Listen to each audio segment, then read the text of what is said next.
está, ressuscitou.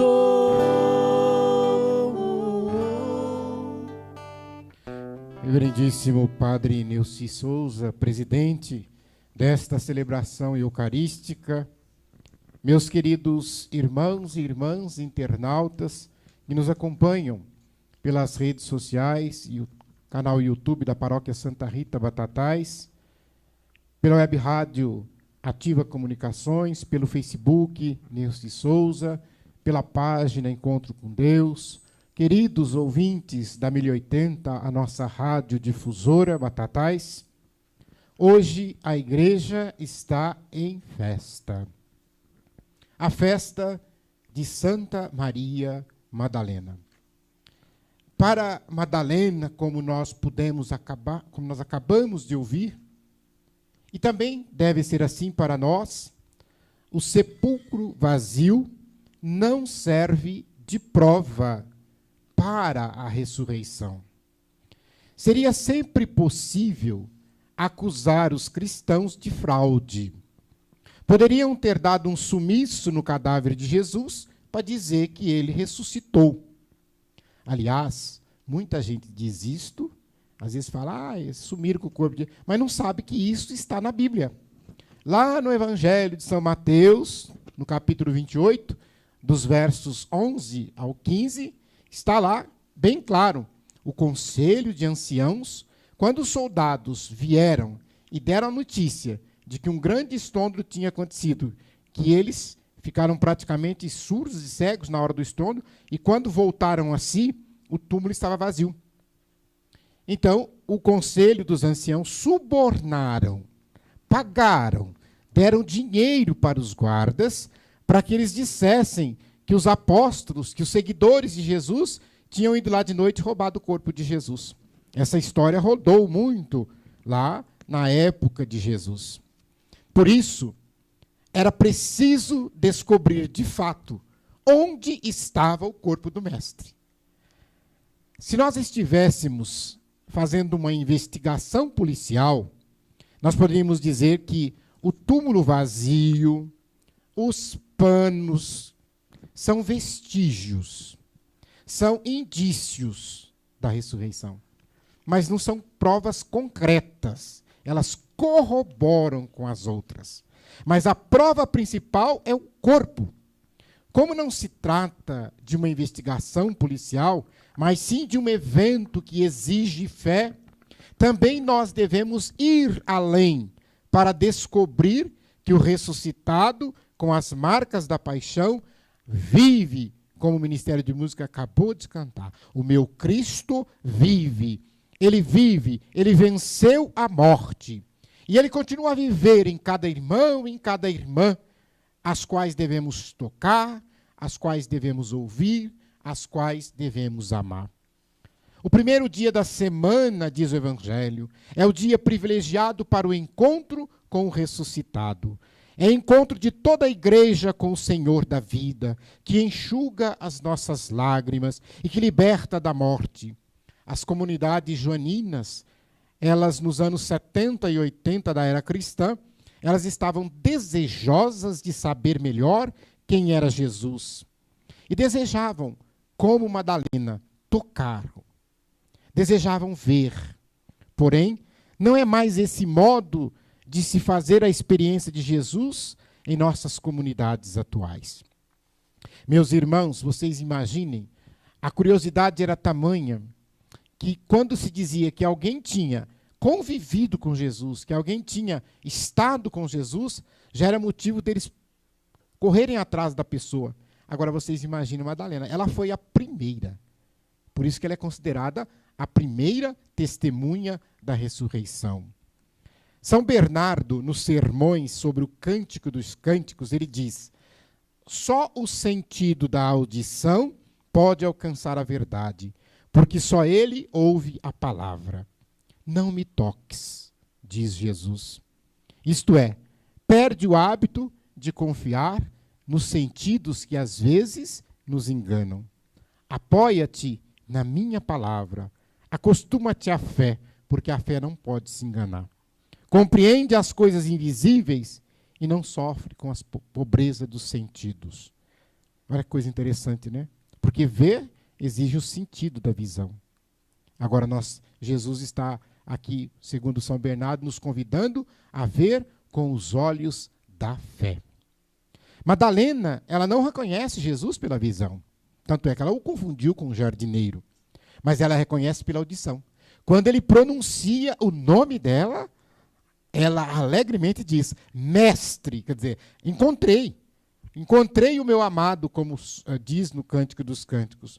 O grande amor, não só de Madalena deve ser Jesus o grande amor, mas de todos que nele creem e que só podem experimentá-lo se for por amor.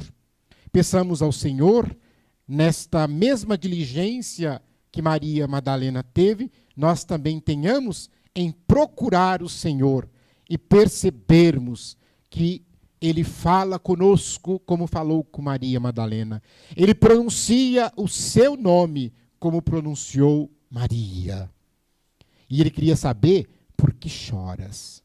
Jesus hoje também pergunta para você e para mim, por que choras? Por que estás tristes? Por que estás preocupado? Jesus quer nos consolar.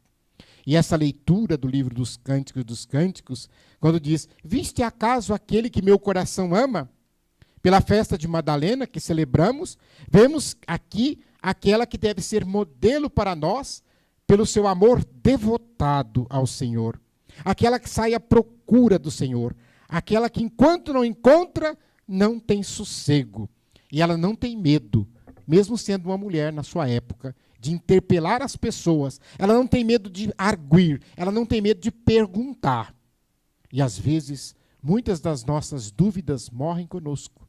E muitas vezes nós deixamos de encontrar o Senhor simplesmente porque nós não perguntamos. Simplesmente porque nós não buscamos, porque nós não procuramos. Sigamos o exemplo de Maria Madalena. Aqui é interessante, nessa festa de hoje, lembrarmos, não pelas Sagradas Escrituras. Não pelas Sagradas Escrituras. Você que conhece a Sagrada Escritura sabe. Mas pela história. Nós podemos dizer que Madalena, ela foi uma das mais injustiçadas. Eu costumo dizer que ela levou uma fama que não era dela.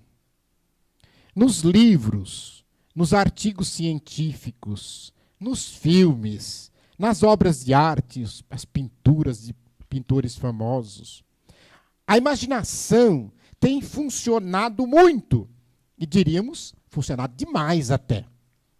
Vejam, por exemplo, muitos dizem que Maria Madalena é feminista.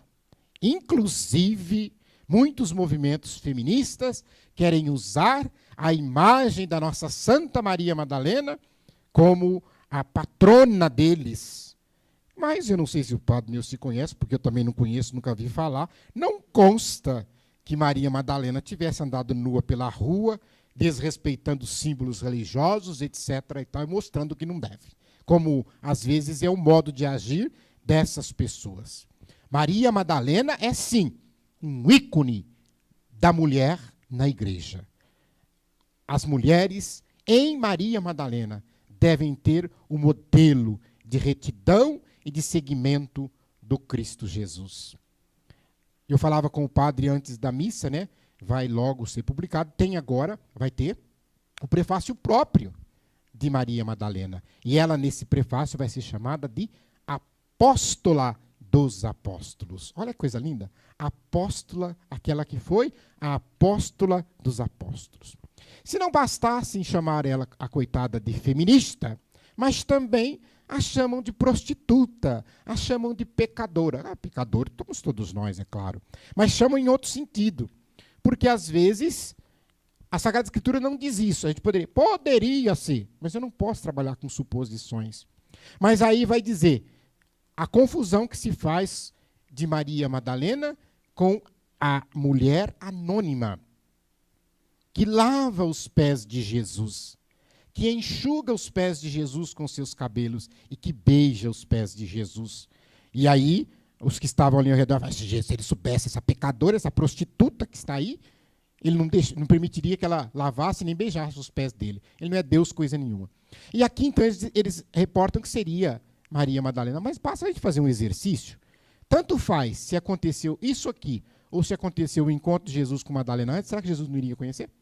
Se ela que está lavando os pés dele fosse a mulher que foi expulso 7 demônios, Jesus a conheceria.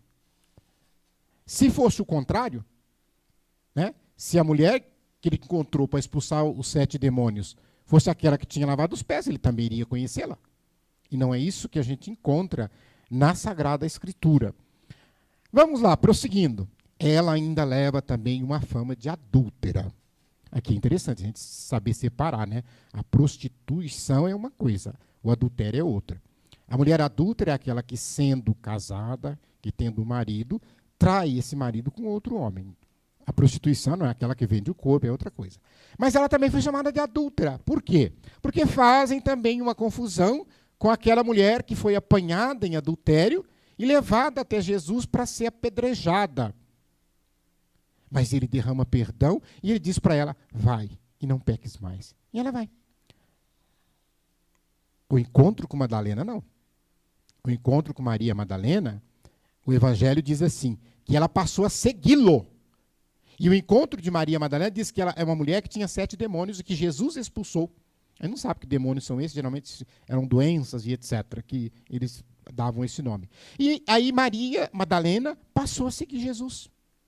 Na tradição também se consta que ela seria uma mulher rica e abastada. Mas outros dizem que ela era pobre e miserável. Né? Por que pobre e miserável? Porque ela veio de uma região chamada Magdala, cidade de Magdala, por isso Madalena, Maria de Magdala. E talvez, então, nessa cidade, um local muito pobre, um local miserável, então as pessoas eram também consideradas paupérrimas nesse lugar. Mas muitos diziam que ela era rica e abastada, e aí baseando na Sagrada Escritura. Porque dizem que aquelas mulheres que seguiam Jesus, Joana, Maria Madalena, elas eram abastadas e, independentes, ajudavam na subsistência dos apóstolos com as suas posses. Isso está escrito na Sagrada Escritura. E uma outra coisa, finalmente, coitada, se não bastasse tudo isso que eu falei, também disseram que ela era casada com Jesus. Né? Principalmente nos filmes, né? Quem já não viu falar de Dan Brown, Código da Vinci e tudo mais. Mas é pura ficção, que segundo eles, a arte permite. A arte permite brincar com uma belíssima história que nós temos de Santa Maria Madalena. A exemplo de Jesus, aqui eu só quero lembrar que muitos dos seus seguidores também sofreram com a mesma acusação. Eu vou citar alguns exemplos só para vocês entenderem. São Francisco e Santa Clara. Quem já leu a história dos dois sabe disso. Todo mundo falava que eles tinham um caso. Quer ver outro caso? São João da Cruz e Santa Teresa d'Ávila. Santos da igreja. Outro caso? São Vicente e Santa Luísa de Marilac. Porque eram mulheres desprendidas que trabalhavam junto em prol do reino de Deus. E acabaram recebendo essas acusações. E também Maria Madalena, porque seguiu Jesus numa sociedade machista que não admitia que a mulher não fosse outra coisa que não fosse dona de casa. Mas ela foi anunciadora do Evangelho, ela seguiu, ela foi uma mulher destemida. Por isso ela é santa, por isso ela é modelo para todos nós. Aqui é bom a gente entender também, né, de onde surgiu um pouquinho dessa confusão em relação à pessoa dela na Bíblia. Foi numa pregação que o Papa Gregório fez, e a gente precisa tomar muito cuidado com o contexto das pregações, e quem ouve também tem que entender por que está se falando daquela forma. E ele quis fazer um paralelo entre uma mulher pecadora e Maria Santíssima sem pecado, imaculada concebida, né, sem pecado original. E nessa comparação com Maria, a mãe de Jesus, é claro, Maria Madalena, que foi libertada por Jesus, então todos passaram a associar Madalena, a partir desta pregação, que foi no ano de 591, com a figura da pecadora. Vejam bem que até 591, Maria Madalena era tida como santa, era muito respeitada, mas depois disso começou, e ela foi, coitada, caiu no esquecimento. E essa visão só foi ser corrigida em 1969 pelo Papa Paulo VI, quando ele então dá a Madalena um lugar merecido. Ele institui a celebração da sua memória e ele coloca como uma memória obrigatória. E, recentemente, o Papa Francisco, ele elevou esse memorial, esse dia de memória, para um dia festivo. Ou seja, colocou Madalena em pé de igualdade com os outros apóstolos, exceto Pedro. Porque Pedro, a sua festa é solenidade. Os outros apóstolos, né, é festa de São Tomé, é festa de São Bartolomeu, é festa de Santo André, é festa de São Tiago, agora dia 25. Então, Maria também agora é festa de Santa Maria Madalena. E olha que bonito, né? Ela ganha toda uma liturgia festiva. Então, se canta o glória, se faz uma missa bonita e também vai ganhar esse prefácio próprio que ainda está por ser publicado. Olha que bonito. Quando foi instituído esse dia festivo, o secretário para a congregação do culto divino, ele sugere da seguinte forma: está certo que a celebração litúrgica desta mulher tenha o mesmo nível festivo dado à celebração dos apóstolos no calendário da igreja. Olha que bonito. Destacando a missão especial dessa mulher, que é exemplo e que é modelo para cada mulher na igreja. O certo é que Maria Madalena, ela é mencionada 14 vezes na Bíblia, nos 4 evangelhos. E Lucas fala do primeiro encontro dela com Jesus, quando ela já é libertada e passa a seguir Jesus no capítulo 8º. Marcos, Mateus e João falam dela aos pés da cruz, ali junto com Nossa Senhora, quando Jesus é crucificado, depois descido da cruz, e ela acompanha até o túmulo. Primeira testemunha da ressurreição, os 4 evangelhos falam a mesma história. Madalena, citam nominalmente, ela estava lá, como nós vimos no evangelho de hoje, mas eu não vou citar aqui capítulos e versículos, mas os 4 evangelhos, Mateus, Marcos, Lucas e João, falam da presença dela aos pés da cruz e no túmulo da ressurreição. Ela é considerada pela Igreja Católica Apostólica Romana, ela é festejada pela Igreja Ortodoxa, ela é festejada pela Igreja Anglicana, todos no dia 22 de julho. Então, eu queria encerrar esta reflexão sobre esta grande mulher, pedindo que todas as mulheres da Igreja, todas as mulheres, não importa o que você faça, seja como Maria Madalena, que quis o encontro com o Senhor. Ela não quis cargo, ela não quis funções, ela não ficou brigando para ser ordenada apóstola, ordenada isso, ordenada bispa, nada disso. Ela simplesmente queria amar. E ela amou e amou até o fim. Santa Maria Madalena, rogai por nós.